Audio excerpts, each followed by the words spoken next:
Bienvenidos a una lectura más. Hoy vengo a hablaros de un libro de Zygmunt Bauman, en concreto este de aquí, Retrotopía. Este libro es el libro póstumo de Bauman, se publicó en 2017, el año que murió el sociólogo, y viene a exponernos una idea muy concreta, bastante interesante y está desarrollada en pocas páginas, así que es una lectura fácil, no es muy larga. Y a continuación voy a desarrollar las principales ideas que hay en este libro y que he encontrado interesantes. Aunque hay puntos débiles en este libro que voy a explicar al final de todo también, que han hecho que no me gustara tanto como esperaba. Alguna vez todos hemos escuchado la palabra utopía o distopía, pero ¿qué es una retrotopía? Una utopía es siempre ese mundo idealizado, ese mundo que nos imaginamos en el futuro, que sería ideal vivir en esa sociedad, ¿no? Un mundo donde no hay errores, todo funciona perfecto, no hay desigualdades, en definitiva, un mundo imaginado, una utopía. Y la distopía sería la negación de esta utopía, ¿no? Un futuro donde todo va mal, un futuro donde nadie espera vivir nunca porque ya sea un mundo totalitario, un mundo controlado por las máquinas, ¿no? Nos podemos imaginar distintas distopías y en definitiva la literatura y el cine se ha dedicado muchas veces a plasmar estas distopías en la pantalla o en los libros. Pero como digo, una retrotopía, ¿qué es esta palabra? No la hemos escuchado nunca, porque el primero en utilizarla es Bauman. Ahora bien, la idea que hay detrás de la retrotopía sí que nos es bastante familiar. Seguramente algunos de vosotros habréis escuchado alguna vez lo de esto en el pasado no pasaba, o antes se vivía mejor, los años 50, 60 eran momentos geniales para el estado de bienestar, todo esto, ¿no? Como querer volver al pasado, esta idea de que el pasado siempre ha sido mejor que lo que tenemos ahora o lo que nos espera en el futuro. La retrotopía es idealizar el pasado, un pasado que no ha existido porque al final, como la utopía está idealizando, la utopía idealiza el futuro, ¿no? Pues la retrotopía lo que hace es idealizar el pasado. Sí que ha existido el pasado, por la forma en que lo estamos idealizando no ha existido. Este pasado idílico al que queremos volver obviamente no existe, y esta es la idea de la retrotopía. Aquí es lo que pretende desarrollar Bauman a lo largo de todo este libro. ¿Cómo ha surgido esta? ¿Por qué surge la retrotopía? ¿Por qué tenemos que volver al pasado? ¿Por qué miramos hacia atrás para crear una sociedad mejor cuando siempre hemos mirado hacia el futuro, ¿no? La especie humana siempre ha pensado en ir hacia adelante. ¿Para qué? Para mejorar, para llegar a un mundo mejor, ya sea una utopía o no. Pero Bauman nos dice que las utopías se han terminado. El siglo XX fue el siglo de las utopías, pero fracasó, y a partir de ahora ya no existen utopías, las utopías han quedado rechazadas, y son las retrotopías lo que están surgiendo, sobre todo en la política a nivel internacional. La idea de la retrotopía, por lo tanto, es volver a un pasado que nos ha sido robado, abandonado o olvidado. Pero como dice Bauman, el problema de la retrotopía es que no es posible volver a ese pasado. ¿Por qué? Porque el pasado que nos está ejemplificando la retrotopía es un pasado imaginado, que no existe. Ahora bien, ¿por qué Bauman dice que las utopías ya no son posibles o han dejado de ser posibles ahora desde principios del siglo XXI, ¿no? Pues bien, el libro lo que hace es intentar analizar por qué ha pasado todo esto. El libro empieza con la metáfora de Walter Benjamin sobre el ángel de la historia. Walter Benjamin en uno de sus libros hablaba sobre este ángel que está basado en el cuadro de Paul Klee, Angelus Novus, y utiliza esta metáfora ¿para qué? Para hablar sobre el progreso y sobre sus causas. Si miramos este cuadro, lo que vemos es la forma de un ángel. Bueno, es una figura muy abstracta, cuesta identificar si es un ángel o qué es, pero Benjamin dice que es un ángel que tiene el cuerpo mirando hacia adelante, hacia el futuro, y su cabeza está girada que mira hacia atrás, hacia el pasado. Y la cara de este ángel está desfigurada. ¿Por qué está desfigurada? Básicamente porque lo que está viendo, lo que hay en el pasado, son solo desastres y horrores. Son los horrores que está provocando el progreso. Porque lo que le pasa al ángel es que está yendo hacia adelante sin tener la posibilidad de frenar nunca, porque es el progreso lo que le está haciendo avanzar sin poder frenar. ¿Y qué pasa? Que el progreso está dejando atrás toda una serie de desastres, ¿no? La Primera Guerra Mundial, la Segunda Guerra Mundial, el Holocausto, las bombas atómicas y un largo etcétera. Walter Benjamin no pudo ver todo esto, todas las consecuencias del progreso, porque se suicidó por culpa de la persecución que le están haciendo los nazis contra los judíos, se vio en un callejón sin salida y decidió suicidarse antes. Por ya estaba previendo lo que pasaría con el progreso y dónde nos llevaría este progreso, ¿no? Que, claro, el siglo XX se inició con las ideas de una utopía idealizada, sobre todo un mundo donde la tecnología y la industrialización nos llevaría a un mundo ideal. Pero, como hemos visto, esto no ha sido así.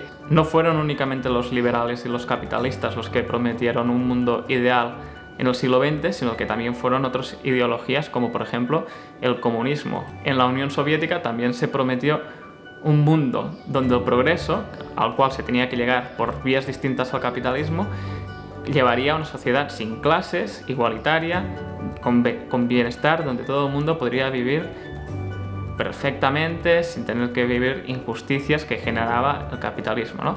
Bien, la utopía de la Unión Soviética también terminó fracasando. Por otra parte, también tenemos el estado del bienestar, que durante muchos años funcionó en Europa, pero a finales del siglo XX, cuando ya cayó también la Unión Soviética, se empezó a desquebrajar. Lo que tenemos hoy en día del estado del bienestar son ya restos de lo que fue en un pasado, pero que ya no es lo que era. De hecho, a finales del siglo XX, también cuando ascendió Margaret Thatcher al poder, en Estados Unidos también ascendieron partidos y líderes conservadores, empezó toda una corriente, ¿no?, donde nos decían que habíamos llegado al mejor de los mundos posibles. Y de hecho, uno de los intelectuales del establishment, Francis Fukuyama, escribió un libro que se llamaba El fin de la historia y el último hombre. En este libro, ¿qué nos decía Francis Fukuyama? Básicamente, que el mundo había llegado al mejor de los sistemas posibles, que era la democracia liberal y el libre mercado del capitalismo. Y por lo tanto, como habíamos llegado al mejor de los mundos posibles, ya no había alternativas. Y como no hay alternativas ideológicas, no habrá conflictos. Al final vivimos en el mejor de los mundos posibles y no van a haber desigualdades, porque al final el capitalismo genera bienestar y riqueza. Obviamente esto también se ha comprobado que no fue así. Siguen habiendo guerras, siguen habiendo disputas ideológicas, y la globalización nos ha demostrado que ha generado desigualdad. Las desigualdades económicas no han dejado de existir. Es verdad que la riqueza ha aumentado, pero esta riqueza ha ido a parar en manos de unos pocos y las desigualdades económicas siguen existiendo. Todo esto es lo que nos dejó el siglo XX, un siglo que se empezó con esperanzas, fue desarrollándose con las guerras mundiales y toda una serie de desastres, pero cuando se terminaron estas guerras, la gente también pensaba que el futuro era esperanzador, básicamente porque los que a lo mejor eran de izquierdas tenían la Unión Soviética como un mundo idealizado al que llegar y al que aspirar, y por otro lado teníamos pues a los liberales y capitalistas que también estaban predicando un mundo que sería mejor, y tanto los unos como los otros fracasaron. ¿Y esto qué ha provocado? Que ahora vivimos en un mundo de nostalgia, un mundo donde ya no hay utopías, ya no hay un futuro esperanzador. Lo único que nos queda es mirar hacia el pasado, intentar idealizar ese pasado y recuperarlo. Esto es lo que nos dice Bauman, que pasa desde finales del siglo XX, y ahora mismo nuestra sociedad está viviendo en este proceso de retrotopías. Margaret Thatcher una vez dijo "There is no alternative", no hay alternativas, y que te digan que no hay alternativas, la verdad es que angustia. Ahora bien, no hay alternativas en el futuro. Hoy en día lo que hacemos es mirar las alternativas en el pasado, en la retrotopía, en esta sociedad que, como dice Bauman, está enquistada en la nostalgia. Como dice Bauman, el futuro se ha transformado y ha dejado de ser el hábitat natural de las esperanzas y de las más legítimas expectativas para convertirse en un escenario de pesadillas. Y es que es así, cuando hablamos del futuro, muchas veces, ahora que se están desarrollando tecnologías muy punteras en inteligencia artificial, nos imaginamos un futuro donde los robots o las inteligencias artificiales nos van a quitar el trabajo, y mucha gente se va a quedar en el paro, va a sobrar gente en el mundo. Nos imaginamos estas distopías siempre que miramos hacia el futuro. Vemos un futuro también donde teóricamente se dice también, ¿no?, que es la primera generación desde la posguerra, los millennials son la primera generación desde la posguerra que va a vivir peor que sus padres, o su condición social se va a ver disminuida. Claro, vemos que las desigualdades sociales van aumentando año tras año y que el futuro no augura una mejora en estos aspectos. Por esto es que cuando hablamos de futuro siempre estamos hablando de distopías actualmente. Y no es únicamente que lo hagamos desde el plano político, sino que la literatura o las películas, cuando hablan del futuro, normalmente hablan en estos términos distópicos también. La retrotopía no es que sea un concepto abstracto, sino que se lleva a cabo. Por ejemplo, en Estados Unidos tenemos a Donald Trump y su Make America Great Again, hagamos de América otra vez grande. En Francia tenemos también a Le Pen, que ya tiene mucha fuerza. En España existe Vox, que reivindica una vuelta al tradicionalismo, al franquismo, a dejar de lado todas las políticas que reivindiquen el feminismo y los derechos de la mujer y volver al patriarcado, el poder del hombre. En partes de la antigua Unión Soviética también tenemos esta reivindicación de volver a la antigua URSS, una URSS que era fuerte, una URSS que tenía importancia a nivel internacional, ¿no? Y eso se ve en países, por ejemplo, como Ucrania, que una parte del país quiere volver a esa antigua Unión Soviética, ¿no? Y el país está dividido en ese conflicto y en esa tensión social. Y no pasa únicamente en Ucrania, sino en otros lugares también de la antigua Unión Soviética. Ahora bien, ¿cuáles son las principales causas por las que la retrotopía está funcionando como discurso en estos partidos populistas? Primero de todo, porque las desigualdades que ha generado la globalización están aumentando, no frenan, de hecho van a más, y en muchos países estas desigualdades se han visto seguidas también por una disminución del estado del bienestar, de recortes en medicina, en educación, en servicios sociales que ayudaban un poco a mitigar esas desigualdades. Junto a esto está actualmente la volatilidad de los puestos de trabajo. Actualmente es difícil tener un puesto de trabajo fijo y es muy fácil ver puestos de trabajo precarios, que son temporales. Y claro, esto va acompañado de una pérdida de bienestar y de condición social. Este es otro punto que remarca Bauman. ¿Para qué? Para que las retrotopías sean fuertes en la mentalidad de la gente, ¿no? Idealizar un pasado donde todo el mundo tenía trabajo o era fácil conseguir un puesto de trabajo, cuando actualmente es muy difícil, por ejemplo, conseguir un puesto de trabajo. El tercer punto que destaca Bauman es la pérdida de poder del Leviatán. ¿Qué quiere decir la pérdida de poder del Leviatán? Básicamente nos dice que los estados o naciones se están fragmentando y tienen mucho menos poder, y por otro lado también han salido distintos focos de poder que lo que generan es que no se tenga claro si el poder lo tiene el Estado o la Nación o otra entidad. Por ejemplo, ¿quién tiene más poder?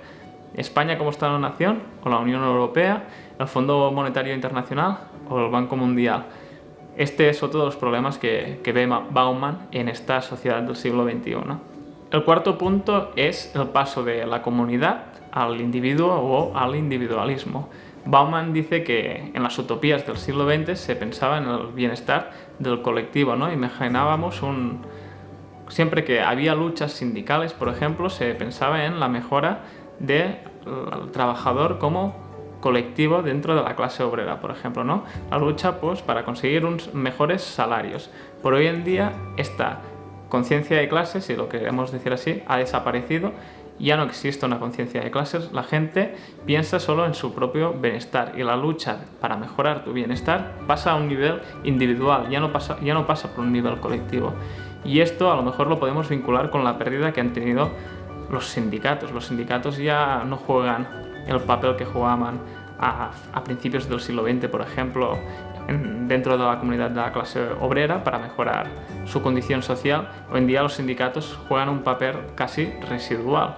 El quinto punto, y uno de los más importantes, uno de los puntos donde pone más énfasis sobre todo Bauman, es la vuelta a las tribus. ¿Qué quiere decir la vuelta a las tribus? Sobre todo es la vuelta a estos discursos de la alteridad. Discursos de marcar un nosotros y un ellos. Nosotros, gente civilizada, ellos incivilizados. Nosotros, autóctonos, ellos inmigrantes. Nosotros, gente que trabajamos, ellos que no trabajan y se aprovechan de las ayudas del Estado. Nosotros, que seríamos los que tendríamos que tener todas las ayudas, nosotros primero, y ellos, que son ciudadanos de segunda. Estos son los discursos que hacen los partidos populistas, ¿no? Siempre criminalizar al inmigrante y idealizar a la persona autóctona. Bauman hace referencia a otras ideas como la disolución de la familia, las migraciones en masas que están vinculadas con el tema de los discursos de la alteridad, los problemas de la tecnología, ¿no? El futuro tecnológico que se ve con una mentalidad distópica sobre todo, y muchos otros temas que llegan a provocar que estos discursos de partidos populistas, sobre todo utilizando la idea de la retrotopía, terminen triunfando en la sociedad. La idea que expone Bauman en su libro me ha parecido muy interesante, ya que seguramente todos hemos vivido alguna experiencia de retrotopía, ya sea personalmente o porque alguna persona que conocemos lo ha manifestado, pero no tenía un nombre propio. Todos sabemos que es una utopía, una distopía, y también sabíamos lo que era una retrotopía, pero no le poníamos nombre. Creo que a partir de este libro seguramente este concepto se va a utilizar pues, en otras obras o en otros trabajos académicos o ensayos, etc. Ahora bien, ¿qué pasa? Creo que este libro no desarrolla muy bien algunas ideas porque, por ejemplo, cuando Bauman explica que el Leviatán ha perdido fuerza, ha aumentado la inseguridad, dice que el Estado-Nación ha perdido fuerza en general, ¿no? Tampoco te pone muchos ejemplos para demostrarte esto. Y esto pasa con muchas otras ideas. Por otra parte, también el libro es un sinfín de citas de otras obras, cita muchas obras de otras personas, pero son citas literales y son citas extensas la gran mayoría de veces.